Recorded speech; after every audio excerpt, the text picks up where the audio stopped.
Buenas tardes a todos y bienvenidos al invitado de Radio Francia Internacional.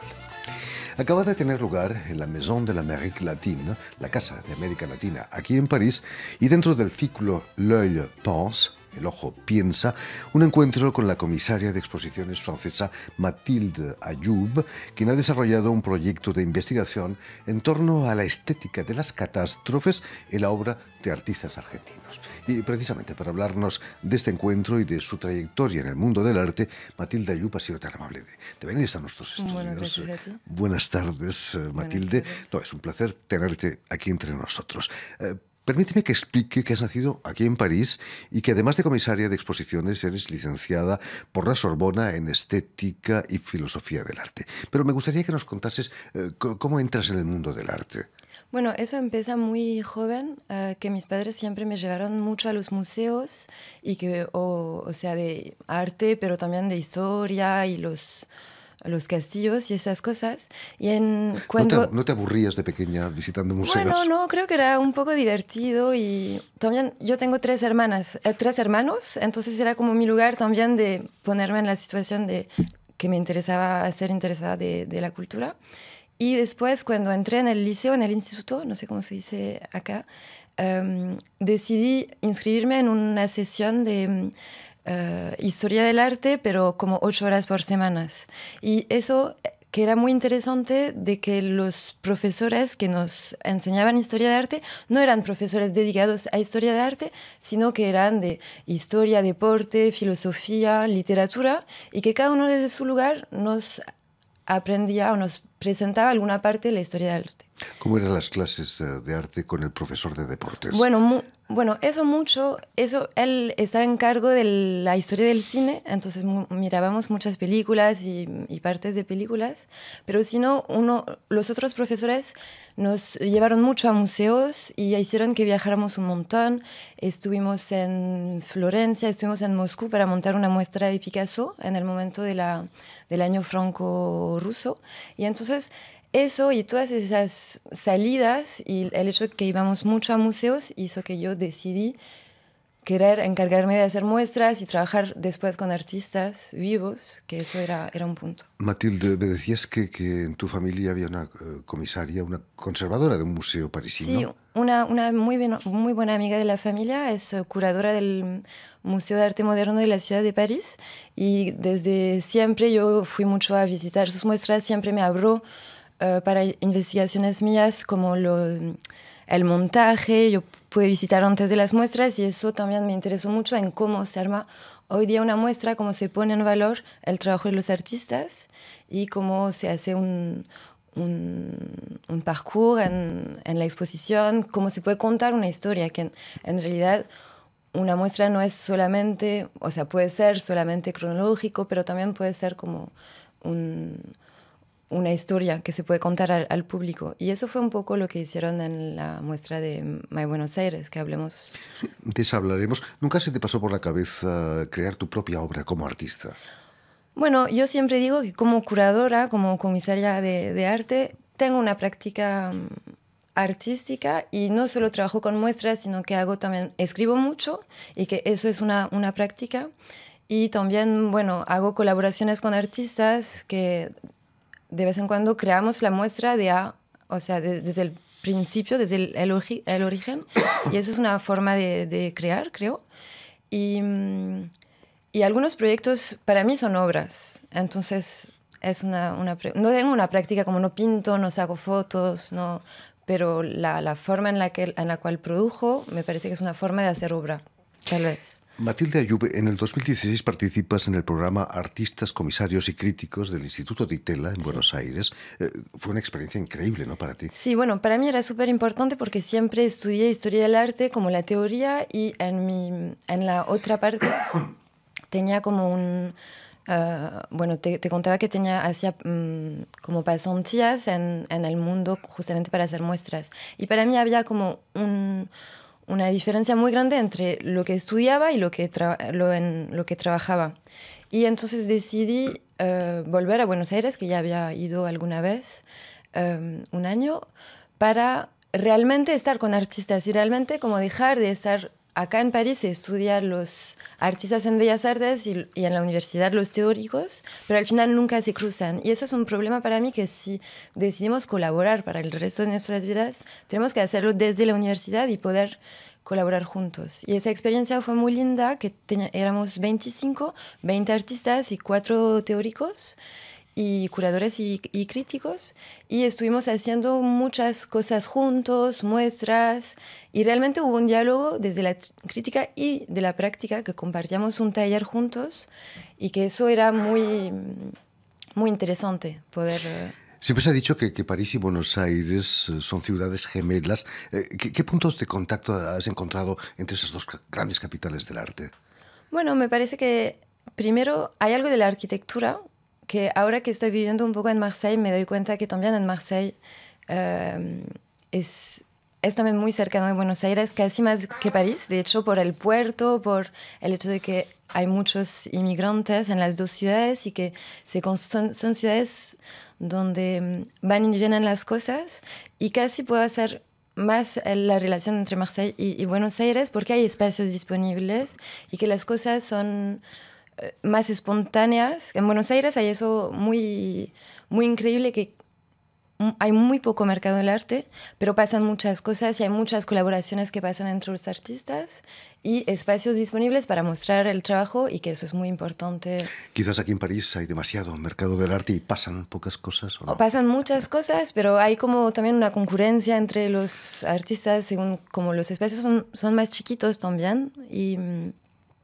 Pero sí, y bueno, siempre se dice que la modernidad artística argentina se construyó mucho en reflejo a la modernidad francesa, pero también eso es una cuestión difícil cuando uno empieza a investigar esas escenas que también tratan de deshacerse de esa historia y tratan de construir su propia historia, que no puede ser siempre un reflejo de la cultura francesa.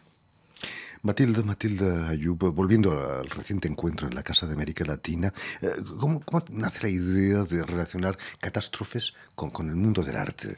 Normalmente son cosas antitéticas, ¿no? Bueno, esa es no sé si antitéticas, pero fue una investigación como de 2 años que empezó cuando la primera vez que fui a Buenos Aires. Un poco lo que me llamó la atención era que muchos artistas, sabiendo todo el pasado, ¿no? y la dictadura y todo lo que había pasado, me marcó primero el uso de la pintura y mucho de los colores. Entonces apareció en ese momento una primera palabra, que era que los artistas usaran el arte para sublimar el cotidiano, que era una primera intuición.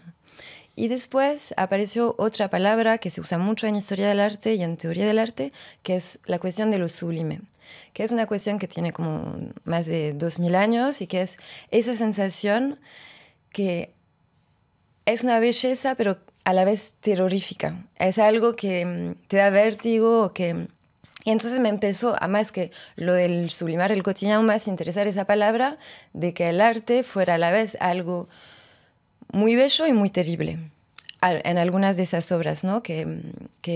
Y después empecé, como poder, ¿cómo decirlo? Hacer que eso no fuera solo una intuición, pero poder justificarlo con varias obras. Empecé a abrir un corpus de obras que traje con más de 25 artistas, pero que hubiera podido tener mucho más, que que tendrán obras que trataran de una catástrofe pequeña o grande, no depende, hay muchas catástrofes, pero que en esas catástrofes arme una pregunta primera, una sensación que digamos, el espectador lo primero que siente fuera una sensación estética y que esa sensación estética le lleve a un pensamiento ético. Entonces, armó una palabra que es estética con un guión que las obras de cual hablo en esa investigación, Caos, Cosmos, Cronos, son obras que tratan con esos dos puntos, no solo con lo estético de la sensación de lo que uno siente cuando ve la obra, pero también con cuál es mi ser en el mundo y cómo me puedo relacionar con los otros y cómo esa obra me hace preguntar a mí esas cuestiones. En Argentina, una de las recientes catástrofes fue económica, ¿no? En los años 2000. Bueno, eso, y eso es casi lo que es el punto de partida de la segunda parte de mi tesis, que se llama Caos, que bueno, la crisis del 2001, y que de hecho está ahora volviendo, y están ahora en una situación un poco de crisis política y económica, eso armó realmente un caos entre las relaciones entre, digamos, en la sociedad. Hizo que hubo muchas manifestaciones, pero con mucha represión violenta y que también había, no sé, unos ataques en las tiendas para... O sea, era todo muy, muy violento y armó como unas relaciones muy catastróficas entre los sujetos de ese país. Y eso hizo que muchos artistas trabajaron con esa crisis, con ese caos y, y, y que, bueno, yo en esa parte también lo llevo sobre, bueno, un primer caos que es en relación con la sociedad y que después eso arma un caos entre los hombres. Hablando de catástrofes y belleza, no puedo evitar pensar en la imagen de Nerón viendo, maravillado, Roma quemándose, ¿no?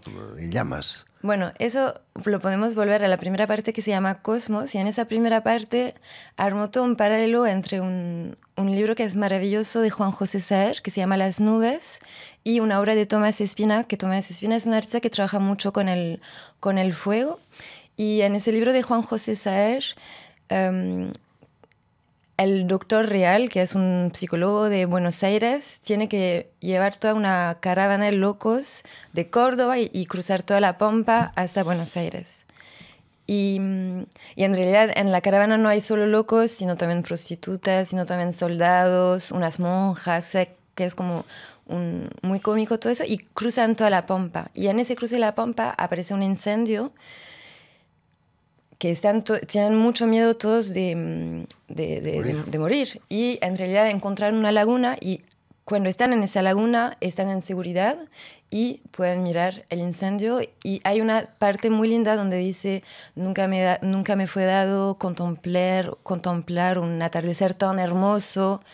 Y justo la condición del hombre sublime es que él es espectador, pero en seguridad. O sea, uno puede llegar a sentir placer de una catástrofe cuando él sabe que está espectador y en seguridad. Y creo que eso era un poco mi postura también como extranjera al visitar y al mirar esa escena artística, que yo no soy de Buenos Aires, de como espectador en seguridad, de poder tener la distancia suficiente para poder exprimir ese discurso que yo estuve poniendo. Hay un cierto pudor en declarar bella una catástrofe, pero todo el mundo ha visto la imagen de ese avión atravesando un edificio del World Trade Center, ¿no? Quizás se ha visto más esa imagen que la de la Mona Lisa. Sí. Pero a la gente le cuesta decir que es bello eso. Bueno, sí, siempre las explosiones tienen como una fascinación, y eso es muy difícil, digamos, saber por qué eso puede producir, porque, digamos, eso nos hace enfrentar a nosotros como hombres, nuestro ser en el mundo, y el hecho de que nosotros hubiéramos podido estar en esa catástrofe y que no. Y que estamos en seguridad. Afortunadamente no estamos. Estamos viendo imágenes de obras de Tomás Espina, quizás no es esta, pero la hemos visto anteriormente, sí. Que estuvo en esta exposición May Buenos Aires, que tú comisariaste también. Bueno, que Albertín en la que trabajaste pero... con Albertín de Calvo. Y aparentemente es un apartamento vulgar como tantos otros, pero acercándonos vemos que cada objeto, cada mueble, cada cosa que está allí está rota y recompuesta, ¿no? Es una obra después de la catástrofe, ¿no? Sí. Bueno, esa obra, Tomás Espina siempre dice que él tiene mucha relación con el teatro y con la escenografía. Y en esa pieza, que creo que tiene casi el tamaño de ese estudio, uno entra y se da cuenta que todas las piezas del cotidiano fueron destruidas. Y que, bueno, eso es muy importante, creo, en Argentina, que hay un proceso de memoria muy grande de reconstrucción y de volver a pegar todos los pedacitos después de una catástrofe, que es muy importante de reconstruir y decir, vamos a poder seguir viviendo juntos, y que aún si ese desastre pasó, lo tenemos que minuciosamente, poco a poco, volver a pegar para poder volver a compartir ese cotidiano. Arduo trabajo, ¿eh? Sí. Cuéntanos, ¿dará pie a una exposición esta teoría de catástrofes y artistas argentinos? Eso, para mí, siempre lo pensé. Cuando estaba justamente estudiando en el programa de artistas y curadoras, la directora me dijo, bueno, eso es muy bueno, pero podría hacer una muestra y elegir solo un artista. Y yo dije, no, si hago una muestra es que justamente sería una necesito... catástrofe, un solo artista. Eso. Y necesito que eso pueda sentirse en varios y distintos aspectos y que sea un poco caótico y que sea también eso sublime, inabarcable, con muchas cosas y que uno pueda sentir y hacerse sus preguntas. Me encantaría que fuera una muestra, tenemos que saber en qué lugar. Pero primero creo que lo más importante sería que todo ese texto, que son casi 250 páginas, puede ser traducido en el español, que yo escribí mucho en francés y en español, pero al final lo terminé armando en francés porque era en el marco de mi universidad. Pero me encantaría que pueda ser primero traducido o en una publicación papel o en una web, que me encantaría que fuera como una constelación y que el visitante de la web pueda él mismo perderse un poco en esa constelación y hacerse sus propios relaciones con esas catástrofes.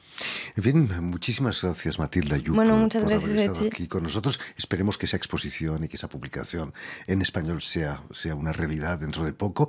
Permíteme también dar las gracias a Elena Abril y a Suel, que han estado detrás de los cristales a cargo de la realización de este programa, y enviar un cordial saludo a nuestros telespectadores, porque también los tenemos que nos siguen a través de Canal U de Montevideo. Y a ustedes, muchísimas gracias por su atención. Les damos cita para una nueva edición de El Invitado de Radio Francia Internacional.